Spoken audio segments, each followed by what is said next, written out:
नमस्कार दोस्तों, मैं मुकेश। दोस्तों, समंदर की लहरों के नीचे एक बहुत बड़ा और खतरनाक जियोपॉलिटिकल गेम चल रहा है। चाइना और पाकिस्तान ने गुपचुप तरीके से श्रीलंका के कोलंबो पोर्ट पर अपने सबसे आधुनिक सैन्य जखीरे को उतारने की कोशिश की। पाकिस्तानी नौसेना के तीन तीन अत्याधुनिक युद्धपोत और पूरी तरह से चाइना की टेक्नोलॉजी पर बना स्टील्थ पनडुब्बी अचानक से कोलंबो पहुंच गई। बीजिंग और इस्लामाबाद का इरादा बिल्कुल क्लियर था, हिंद महासागर में अपनी धमक दिखाना और सीधा नई दिल्ली को चुनौती देना। लेकिन दोस्तों, इन दोनों देशों की इस सीक्रेट प्लानिंग के ऊपर पानी फेरने के लिए भारतीय नौसेना ने रातों रात अपना सबसे ताकतवर समुद्री महाबली आईएनएस ऐरावत कोलंबो के उसी पोर्ट के ऊपर उतार दिया। भारत के इस शक्तिशाली महाबली ने वहां पर जो किया, उसके बाद में चाइना और पाकिस्तान की हालत पतली हो गई और उनकी सारी प्लानिंग फेल हो गई। लेकिन दोस्तों, यहां पर चीन और पाकिस्तान की भारत के खिलाफ जो साजिश सामने आई है, वास्तव में वो बहुत हैरान कर देने वाली है। लेकिन गर्व करने वाली बात यह है कि भारत ने एक ही झटके के अंदर शानदार प्लानिंग से दोनों देशों के इस षड्यंत्र को फेल कर डाला है। अब दोस्तों, यहां पर कुछ सवाल क्रिएट हो जाते हैं कि आखिर श्रीलंका के समंदर के अंदर अचानक ऐसी कौन सी खिचड़ी पक रही थी कि तीन देशों की नौसेनाएं एक ही जगह पर आमने सामने आ गई। और क्या चाइना पाकिस्तान मिलकर के हिंद ओशन के अंदर भारत के खिलाफ कोई बहुत बड़ा जाल बुन रहे हैं, जिसका करारा जवाब भारतीय नौसेना ने अपनी इसी आक्रामक अंदाज के अंदर दे दिया है। दोस्तों, जून के पहले ही सप्ताह के अंदर श्रीलंका के कोलंबो पोर्ट पर जो कुछ भी हुआ है वो कोई सामान्य घटना नहीं है। इंटरनेशनल मीडिया में इसे केवल एक सद्भावना यात्रा या लॉजिस्टिक सपोर्ट मिशन का नाम दिया गया हो, लेकिन इसके पीछे की कहानी बहुत गहरी है। दोस्तों, पाकिस्तान ने अपने तीन सबसे प्रमुख जहाजों को श्रीलंका भेजा। इनमें पीएनएस तैमूर, पीएनएस असलत और सबसे ज्यादा धान खींचने वाली पनडुब्बी पीएनएस एम हैंगोर शामिल हैं। पीएनएस तैमूर की कमान कैप्टन नेमत सईद खान के हाथों में है। पीएनएस असलात को कैप्टन नदीम मतीन अफरीदी लीड कर रहे हैं और पनडुब्बी के कैप्टन उजैर फारूक हैं। ये नाम और ये जहाज सिर्फ तेल भरवाने के लिए इतनी दूर का सफर तय नहीं करते, तो क्या ये किसी बड़ी कूटनीतिक चाल का सिर्फ एक मोहरा भर है? तो दोस्तों, अब जरा इस पनडुब्बी हैंगओवर की बात कर लेते हैं। ये कोई आम पनडुब्बी नहीं है, बल्कि ये पूरी तरह से चाइना की टेक्नोलॉजी पर बनी हुई एक बेहद आधुनिक मशीन है। चाइना काफी वक्त से पाकिस्तान को अपना प्रॉक्सी बना करके हिंद ओशन के अंदर उतारने की कोशिश कर रहा था। दोस्तों, सीधे तौर पर चीनी जहाज जब श्रीलंका आते हैं तो अंतरराष्ट्रीय स्तर पर काफी बवाल मचता है। लेकिन इस बार ड्रैगन ने पाकिस्तान के कंधे के ऊपर हाथ रख करके बंदूक चलाने की कोशिश की है। दोस्तों, चीनी तकनीक से लैस इस पाकिस्तानी पनडुब्बी का श्रीलंका पहुंचना और सीधे तौर पर भारत के लिए एक कड़ा संदेश था कि चाइना किसी न किसी रास्ते से समंदर में अपनी मौजूदगी दर्ज करवाता रहेगा।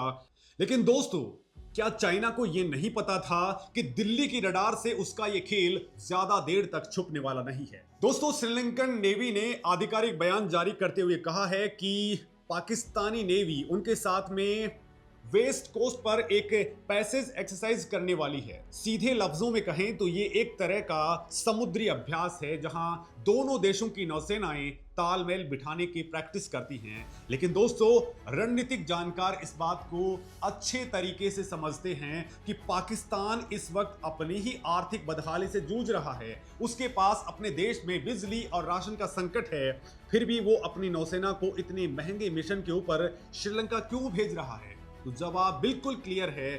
तो दोस्तों, पाकिस्तान अपने आका चाइना के इशारे पर हिंद महासागर में अपनी नौसैनिक मौजूदगी बढ़ाने की कोशिश कर रहा है।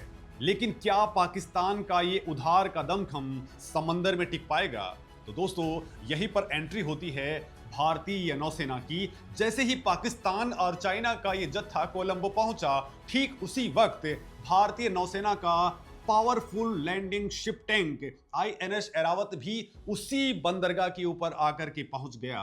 दोस्तों, आईएनएस ऐरावत कोई छोटा मोटा जहाज नहीं है। कमांडर आईपी पाटिल की कमान में यह जहाज भारतीय नौसेना का एक ऐसा फ्लोटिंग किला है जो किसी भी परिस्थिति में बड़े ऑपरेशंस को अंजाम देने की कैपेबिलिटी रखता है।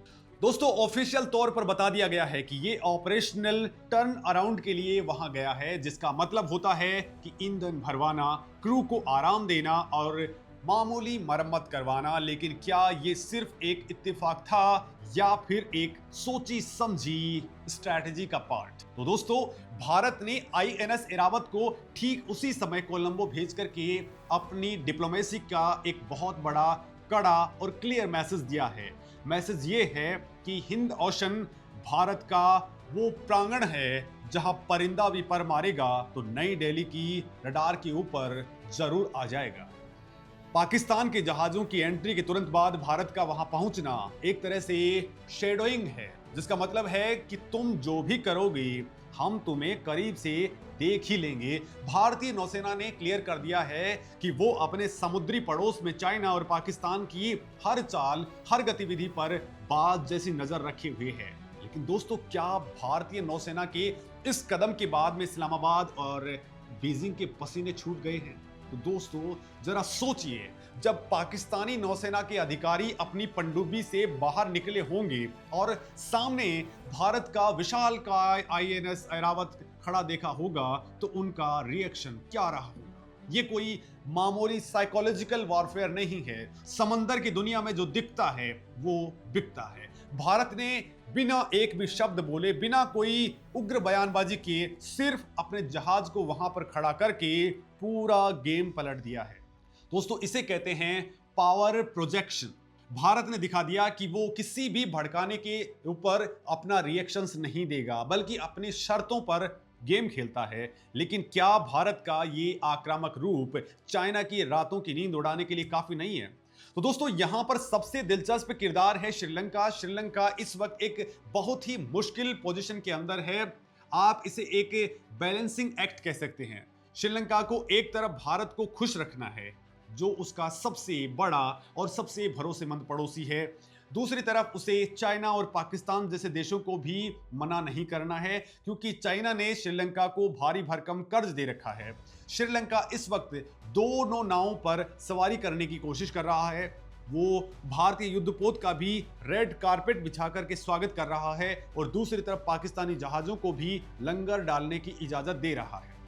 लेकिन दोस्तों, क्या श्रीलंका की ये दो तरफा नीति उसे किसी गहरे संकट में नहीं डाल रही है? दोस्तों, श्रीलंका की भौगोलिक स्थिति ही ऐसी है कि वो एशिया की सबसे अहम समुद्री कड़ी है। दुनिया भर का 80% से ज्यादा ऑयल इसी रास्ते से होकर के गुजरता है। स्वेज कैनाल से लेकर के मलक्का स्ट्रेट तक जाने वाले हर मालवाहक जहाज को श्रीलंका के नीचे से ही गुजरना पड़ता है। लिहाजा दोस्तों, हर बड़ा देश श्रीलंका में अपना दबदबा बनाना चाहता है। जो श्रीलंका के बंदरगाहों को कंट्रोल करेगा, वो एक तरह से पूरे एशिया के ट्रेड की नब्ज पर हाथ रख देगा। लेकिन क्या दोस्तों, कोलंबो की सरकार इस बात को समझती है कि उसे मोहरे की तरह इस्तेमाल किया जा रहा है? दोस्तों, बात यह है कि श्रीलंका के लिए भारत का महत्व किसी भी दूसरे देश से 1000 गुना ज्यादा है और इसकी बेहद अहम वजह भी है। हमें ज्यादा पीछे जाने की भी जरूरत नहीं है। साल 2022 का वो मंजर याद कर लीजिए जब श्रीलंका अपने इतिहास के सबसे बुरे दौर के अंदर गुजर रहा था। वहां दोस्तों, पेट्रोल पंप्स पर मीलों लंबी लाइनें लगी थी। दवाइयों के लिए लोग तरस रहे थे, खाने पीने की चीजों के दाम आसमान छू रहे थे और देश के पास विदेशी मुद्रा का भंडार पूरी तरह से खत्म हो चुका था। उस वक्त चाइना ने क्या किया? जिस चाइना ने श्रीलंका को बड़े बड़े सपने दिखाकर के कर्ज के जाल में फंसाया था, उसने संकट के वक्त में अपना मुंह फेर लिया। लेकिन दोस्तों, क्या चाइना की इस धोखेबाजी का असली चेहरा तब दुनिया के सामने आ गया था? तो दोस्तों, उस भयानक त्रासदी में सिर्फ एक देश था जो चट्टान की तरह श्रीलंका के साथ में खड़ा था, और वो था हमारा भारत। भारत ने तुरंत एक्शन लेते हुए अरबों डॉलर की वित्तीय सहायता दी, लाइन ऑफ क्रेडिट दिया, ईंधन के बड़े बड़े जहाज भेजे, हजारों टन अनाज दिया और जीवन रक्षक दवाइयां भी बिना किसी शर्त के श्रीलंका में भेज डाली। दोस्तों, भारत ने नेबरहुड फर्स्ट की अपनी नीति को कागजों से निकाल करके जमीन पर साबित कर दिया। दोस्तों चाइना वहां सिर्फ कर्ज बांटता था, वहीं भारत ने जरूरत के वक्त में श्रीलंका को सीधे राहत पहुंचा करके वहां की जनता के दिलों में अपनी जगह बनाई। लेकिन क्या भारत की इस दरियादिली ने चाइना के उस खौफनाक डेथ ट्रैप की हवा निकाल दी? तो दोस्तों प्राकृतिक आपदा हो, सुनामी हो या फिर आर्थिक आपातकाल, भारत ने बार बार यह साबित किया है कि वो श्रीलंका का सबसे सच्चा साथी है। यही वो सबसे बड़ा कारण है कि आज कोलंबो में बैठी सरकार ये अच्छी तरीके से जानती है कि चाइना के भारी इन्वेस्टमेंट के बावजूद वो भारत से दूरी बनाने का जोखिम कभी नहीं उठा सकता। दोस्तों श्रीलंका को पता है कि जब भी उनके सिर के ऊपर मुसीबत आएगी तो बीजिंग काम आने वाला नहीं है, बल्कि भारत ही राशन और दवाइयां लेकर के सबसे पहले पहुंचेगा। लिहाजा श्रीलंका आज भारत की सुरक्षा चिंताओं को बहुत गंभीरता से लेता है। लेकिन क्या सिर्फ मदद के दम पर भारत श्रीलंका को हमेशा के लिए अपने पक्ष में रख सकता है? तो दोस्तों जब भी भारत किसी विदेशी जहाज को लेकर के अपनी आपत्ति जताता है तो कोलंबो उस पर एक्शन लेना शुरू कर देता है। दोस्तों आपको याद ही होगा कि इससे पहले भी जब चीनी जासूसी जहाज श्रीलंका के हम्बनटोटा पोर्ट पर आने वाले थे तो भारत की कड़ी आपत्ति के बाद में श्रीलंका को उनके कदम रोकने पड़ गए थे। ये भारत की कूटनीतिक जीत थी। लेकिन इस बार ड्रैगन ने अपनी रणनीति बदली। उसने खुद सामने आने के बजाय पाकिस्तान को मोहरा बनाया। पाकिस्तान की इस पनडुब्बी में चीनी रडार, चीनी सोनार और चाइना की ही मिसाइलें लगी हुई हैं। दोस्तों ये एक तरह से चाइना का ही चलता फिरता जासूसी स्टेशन है। लेकिन क्या भारत इस छलावे को समझ नहीं पा रहा है? तो दोस्तों कोलंबो पोर्ट पर भारतीय और पाकिस्तानी युद्धपोतों का ये एक साथ मौजूदगी होना कोई इत्तेफाक नहीं है। ये हिंद महासागर में चल रही एक नई और आक्रामक रणनीति का जंग का लाइव टेलीकास्ट है। चाइना लंबे वक्त से श्रीलंका में अपना प्रभाव बढ़ाने की कोशिश में लगा है। हम्बनटोटा पोर्ट का उदाहरण पूरी दुनिया के सामने है, जिसे चाइना ने कर्ज के बदले 99 साल की लीज के ऊपर हथिया लिया है। भारत को इस बात का पूरा एहसास है कि चाइना की ये हरकतें सिर्फ व्यापार तक सीमित नहीं हैं, बल्कि ये भारत को घेरने की एक बहुत बड़ी सैन्य रणनीति का हिस्सा है। लेकिन क्या ड्रैगन अपनी इस चाल में कभी कामयाब भी हो पाएगा?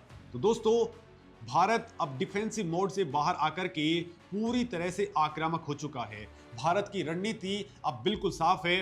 जहां जहां चीन या पाकिस्तान अपने कदम रखेंगे वहां वहां भारत दोगुनी ताकत के साथ में खड़ा मिलेगा। आईएनएस ऐरावत की कोलंबो में मौजूदगी इसी बात का सबूत है कि भारतीय नौसेना अपनी ताकत का प्रदर्शन करने से अब पीछे नहीं हटेगी।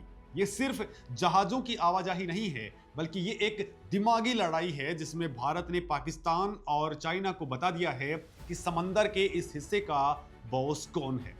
लेकिन क्या दोस्तों ये वर्चस्व की लड़ाई भविष्य में किसी बड़े टकराव का रूप ले सकती है? तो इस पनडुब्बी हैंगओवर की तकनीक को थोड़ा और बारीकी से समझने की जरूरत है। दोस्तों ये पनडुब्बी एयर डिपेंडेंट प्रोपल्सन यानी कि AIP सिस्टम से लैस बताई जा रही है। तो दोस्तों इस तकनीक का मतलब है कि पनडुब्बी को बैटरी चार्ज करने के लिए बार बार समंदर की सतह पर नहीं आना पड़ता है। वो हफ्तों तक पानी के नीचे चुपचाप छुपी रह सकती है। ये किसी भी नौसेना के लिए एक खतरनाक हथियार है। चाइना ने पाकिस्तान को यह तकनीक इसलिए दी है ताकि वो भारत के विशालकाय युद्धपोतों को चुनौती दे सके। लेकिन क्या भारतीय नौसेना के anti submarine aircraft PATI Poseidon से चीनी खिलौने बच पाएंगे? तो दोस्तों भारतीय नौसेना का निगरानी तंत्र इतना ज्यादा मजबूत हो चुका है कि समंदर के नीचे एक छोटी सी हलचल भी दिल्ली के कंट्रोल रूम्स में दर्ज हो जाती है। अंडमान और निकोबार द्वीप समूह को भारत ने एक ऐसा अभेद्य किला बना दिया है जिसे पार करना चाइना के लिए लोहे के चने चबाने जैसा है। जैसे ही मलक्का स्ट्रेट से कोई भी जहाज हिंद महासागर में एंट्री करता है, भारतीय नौसेना के रडार्स उसे ट्रैक करना स्टार्ट कर देते हैं।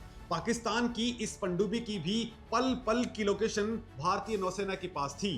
लेकिन क्या दोस्तों यही वजह थी कि भारत ने INS ऐरावत को बिल्कुल सटीक समय पर कोलंबो पहुंचा दिया? तो पाकिस्तान का यह कदम उसके दोहरे चरित्र को भी उजागर करता है। तो दोस्तों एक तरफ इस्लामाबाद IMF के सामने कटोरा लेके खड़ा है, दुनिया भर से कर्ज मांग रहा है, और दूसरी तरफ अपनी नौसेना को ऐसे महंगे मिशन के ऊपर भेज रहा है। एक पनडुब्बी को इतने लंबे सफर पर भेजने का खर्च लाखों डॉलर के अंदर आता है। सवाल यह है कि यह पैसा आ कहां से रहा है? साफ है चाइना पर्दे के पीछे से इस पूरे मिशन की फंडिंग कर रहा है। पाकिस्तान की सेना अब सिर्फ अपने देश की सुरक्षा नहीं कर रही बल्कि वो चाइना की किराए की फौज बन चुकी है। लेकिन क्या दोस्तों किराए की फौज कभी असली जंग भी जीत सकती है? तो भारत ने इस पूरी घटना को बहुत ही सधे हुए अंदाज में हैंडल किया है। कोई शोर शराबा नहीं, कोई भड़काऊ बयान नहीं, सिर्फ अपने एक जंगी जहाज को सही वक्त पर सही जगह पर खड़ा कर दिया। इसे कूटनीति की भाषा में रणनीतिक संयम और ताकत का प्रदर्शन कहा जाता है। आईएनएस एरावत सिर्फ एक जहाज नहीं है, यह अपने अंदर एक पूरा युद्धक बेस समेटे हुए है। इसके अंदर टैंक्स, बख्तरबंद गाड़ियां और सैकड़ों marine commandos every time alert mode पर रहते हैं। यह जहाज कोलंबो पोर्ट पर खड़ा है तो इसकी विशालकाय बनावट ही पाकिस्तान और चाइना को खौफ में डालने के लिए काफी थी। दोस्तों श्रीलंका के लिए ये एक बहुत बड़ा सबक भी है। कोलंबो को ये समझना होगा कि समंदर में खेल बहुत तेजी के साथ में बदल रहा है। अब वो दौर नहीं रहा जब चाइना अपने पैसे के दम पर छोटे देशों को डरा धमका कर काम निकाल लेता था।